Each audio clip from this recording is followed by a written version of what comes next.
Reciban mis saludos todas las personas que están viendo este video. Mi nombre es Manuel Danilo Canelo Enríquez, soy miembro de SOCEMUN, Sociedad Científica de Estudiantes de Medicina de la Universidad Nacional del Sanda, y miembro del Comité Permanente Académico de la misma.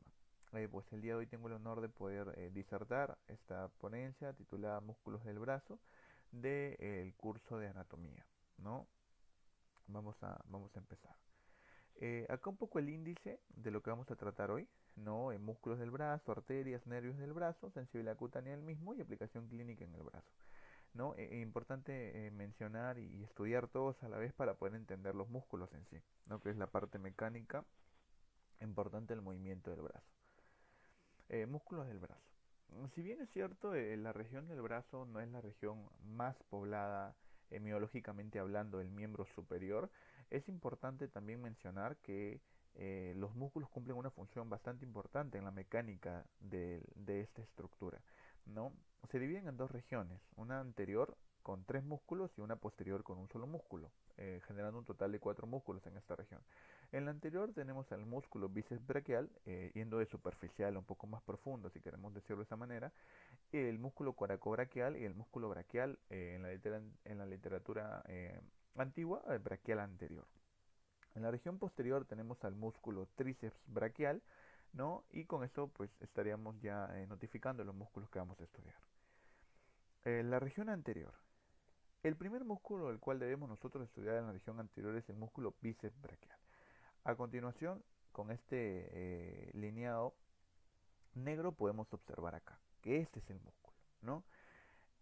Nosotros, para su estudio en general de acá en adelante de todos los músculos, vamos a estudiar 9 puntos. Su plano, su forma, sus relaciones, su dirección del músculo, su inserción proximal, su inserción distal, su inervación, su irrigación y su acción. ¿En qué plano se encuentra? En la literatura no existe como un primer plano en sí, como puede existir en los del músculo del antebrazo, pero para su estudio digamos que está en el primer plano de manera superficial. Su forma es bicefálica, es decir, 2 cabezas, y cilíndrica. Vamos a estudiar sus relaciones en su tercio superior. Vamos a dividirlo en 3 partes: tercio superior, tercio medio y tercio inferior, o mejor dicho, pues en la parte del codo, ¿no? En el tercio superior, ¿no? Nosotros vamos a estudiarlo por delante y por detrás. ¿Qué estructuras guardan relación con el músculo por delante? Ojo, estamos hablando del músculo en sí, no de sus cabezas. Por delante con el músculo deltoides, que de hecho lo vemos cortado que lo vemos cortado a este nivel. Bueno, no lo vemos cortado, disculpen, ese es el pectoral mayor. Lo vemos por acá, ¿no? Y por el pectoral mayor, que lo cubren por la parte de adelante. Por la parte de atrás, el músculo guarda relación con el dorsal ancho, ¿no? Subescapular y redondo mayor, músculos de la parte de los manguitos de los rotadores, bueno, excepto el dorsal ancho, ¿no? Em, ¿Qué sucede también por esta parte, ¿no? En la parte de atrás, ¿no? Hay que tener en cuenta que a este nivel la cabeza larga ya del bíceps braquial, ¿no? Guarda pues o está recubierto por una sinovial, que pues es la prolongación en general de la misma articulación, de la cápsula articular de la misma articulación, y mientras que la cabeza corta, que es la que vemos acá, pues guarda relación con el borde externo del coracobraquial, que es un músculo que lo vamos a ver luego. En el tercio medio, importante mencionar que por delante, o sea, lo vamos a estudiar en su cara anterior, digámoslo así, no por delante, por detrás y en sus bordes. Por delante es importante mencionar que simplemente va a estar pues o va a estar comprendido o va a guardar relación con la aponeurosis y el tejido celular subcutáneo, ¿no? Y importante también mencionar que en su borde externo, a este nivel, va a guardar relación con la vena cefálica, y en su borde interno guarda relación con la vena basílica, ¿no? Que son dos venas importantes. Por detrás, ahora ya hablando en el tercio medio, se halla pues obviamente extendido en toda su extensión, cubriéndolo al braquial anterior, ¿no? Y interesante mencionar este punto porque entre el braquial anterior y este músculo bíceps braquial a modo de sándwich se encuentra un nervio, que es el nervio músculo cutáneo, que más adelante vamos a estudiarlo también. Y en la región del codo guarda bastante importancia este músculo, ¿no? Porque según la manera de cuña, no, bueno, en su disociación que más adelante la vamos a ver, pero es importante porque guarda relación de manera interna y de manera externa con justamente la parte interna con los músculos epitrocleares y en la parte externa con los músculos brachiorradiales y los radiales externos, ¿no? Y bueno, acá en la fosa del codo ya saben que hay canal bicipital interno y externo, ¿no? Entonces es importante mencionarlo también. Ahora, eso es en cuanto a sus relaciones. En cuanto a su dirección, la dirección es de medial a lateral, como observamos acá. Eh, bueno, de medial a lateral, su inserción proximal u origen, acá tenemos que hablar de su inserción proximal, la porción corta se va a insertar a nivel de del vértice de la apófisis coracoides, ¿no? Accidente óseo de la escápula, no en el vértice exactamente, para hablar un poco más específico. Mientras que la cabeza larga, la porción larga, se inserta en el tubérculo supraglenoideo del hueso escapular, ¿no? Pero es interesante mencionar que este tendón es un tendón que camina entre el surco intertubercular o la corredera bicipital, que también se le llama, que es un accidente óseo a modo de invaginación del mismo húmero, ¿no? Y también importante mencionar que este tendón no solo pasa por ahí, sino que se vuelve intracapsular, como vemos acá. ¿Por qué? Porque va de entre la misma cápsula de la articulación glenohumeral a insertarse en el tubérculo supraglenoideo de la escápula. Es importante mencionar ello, porque a veces son preguntas bastante eh, usuales, ¿no? Todos estos músculos, bueno, sus fascículos se juntan en uno solo y se insertan en la tuberosidad bicipital del radio, ¿no? O bueno, simplemente tuberosidad del radio. Importante mencionar que la expansión aponeurótica del músculo no se junta con la aponeurosis antebraquial. Ahora, inervación del el nervio musculocutáneo, irrigación las ramas musculares de la arteria humeral y su función es la supinación y la flexión del antebrazo. Supinación del antebrazo y la flexión del antebrazo sobre el brazo, ¿no? Son las funciones del bíceps braquial. Ahora ya sacando el bíceps braquial, no justamente en un segundo plano, obviamente mencionábamos que este solamente a modo de aprendizaje es un poquito más profundo, vemos este musculito de acá, ahí está, este de acá, que pues es un músculo grueso y prismático, ¿no? Sus relaciones vamos a estudiar este músculo por delante, como va a estar en relación con el deltoides y pectoral mayor, por detrás con el subescapular y redondo mayor dorsal ancho, y por fuera, que es por acá, por la porción corta del bíceps, como mencionábamos anteriormente, y por dentro, ¿no? Por el paquete neurovascular de la axila, que pasa por acá todo, ¿no? Una relación importante es con el nervio musculocutáneo porque lo perfora. Justamente es por ello que el nervio musculocutáneo recibe el nombre de nervio perforado de Caserius, ¿no? Nervio perforante de Caserius, ¿no? Porque justamente este agujero también recibe el nombre de este epónimo, ¿no? Ahora, su origen del músculo también lo comparte con la cabeza corta del bíceps braquial, en el vértice de la apófisis coracoides, como observamos acá. Y su inserción distal, o su inserción propiamente dicha, en el tercio medio de la cara interna del húmero. Ahí está, tercio medio, es decir, en la parte media de la cara interna del húmero. Su inervación, obviamente se entiende que es el nervio musculocutáneo, porque inclusive lo perfora y da su rama acá, y su irrigación, ramas musculares de la arteria humeral. Acción, flexión y aducción del brazo. ¿Ya? Acción, flexión y aducción del brazo. Ya ahora yendo un poquito más por abajito, tenemos el músculo braquial o braquial anterior.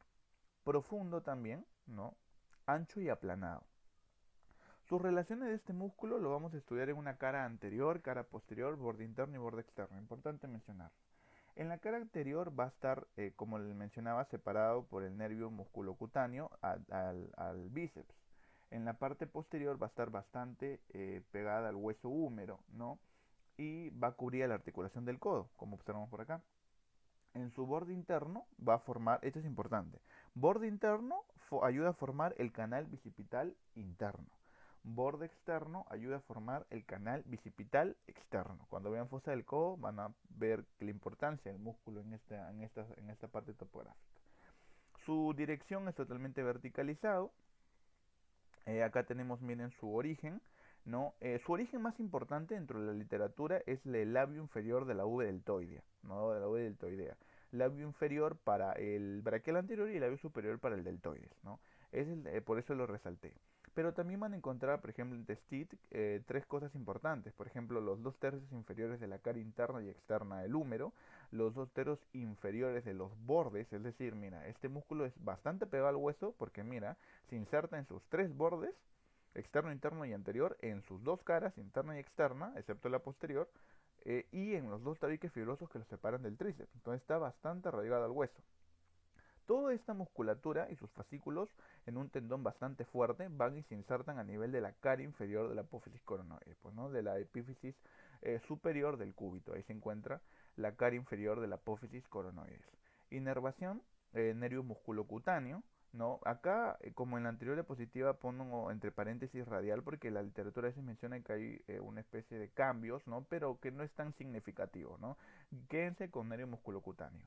Irrigación ramas muscular laterohumeral y su función más importante, acción, bueno, de hecho la función que tiene es la flexión del antebrazo sobre el brazo, ¿no?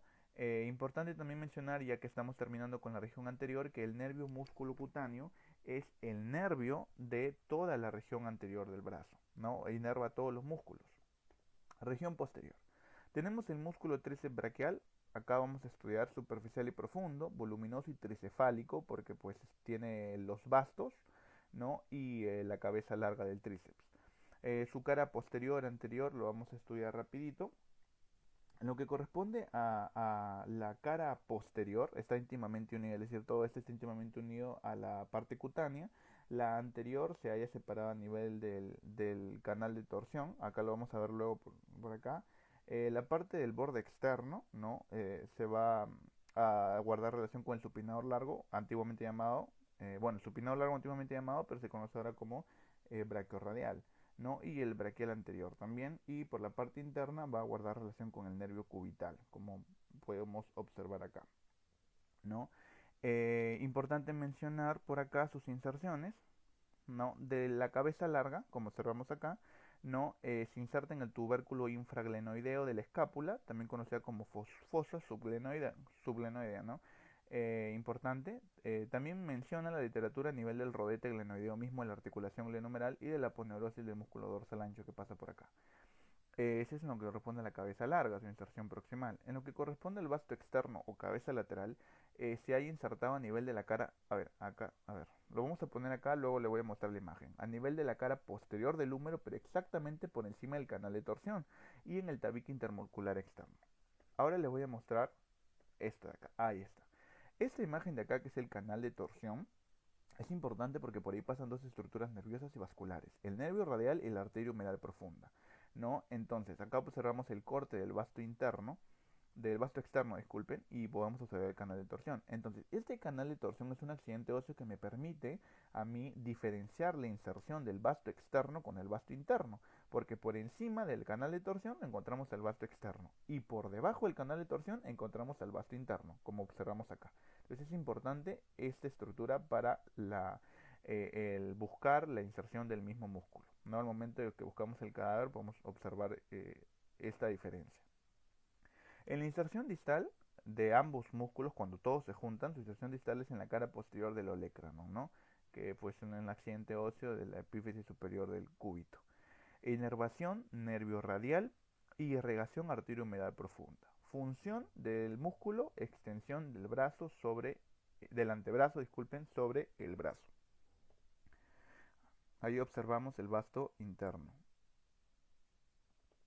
Bueno, y acá observamos, importante, los tabiques intermusculares que separan a los músculos, ¿no? Tabiques intermusculares. Arterias del brazo. Solo para mencionar nada más, la arteria humeral o braquial, ¿no? Se vuelve humeral a este nivel, ¿no? A este nivel y bota sus colaterales, ¿no? Que son pues la nutricia del hueso, la arteria humeral profunda, las colaterales cubital superior e inferior, ¿no? Y también las ramas musculares, ¿no? Entonces, vemos acá la humeral profunda que pasa por el canal de torsión, también se llama arteria colateral externa. En Netter, en la imagen nos mencionan arteria colateral radial, ¿no? Que es pues básicamente la continuación. Pero hay que saberla diferenciar. La arteria colateral cubital superior, la arteria colateral cubital inferior, todas estas luego, bueno, al menos estas de acá, van a formar las anastomosis, ¿no? Los círculos que se conocen como las anastomosis del codo, ¿no? De ahí van a formar todas estas. Importante mencionar también que la arteria humeral profunda se puede dañar si hay una fractura diaficiaria del tercio medio del húmero, ¿no? si hay, se puede comprometer el vaso, así como también el nervio. Acá vemos la arteria humedal profunda, la observamos, bueno, la observamos por acá, ¿no? Y en la parte posterior, y las ramas musculares la observamos acá, ¿no? En la imagen que vemos acá, cómo se apegan al bíceps braquial.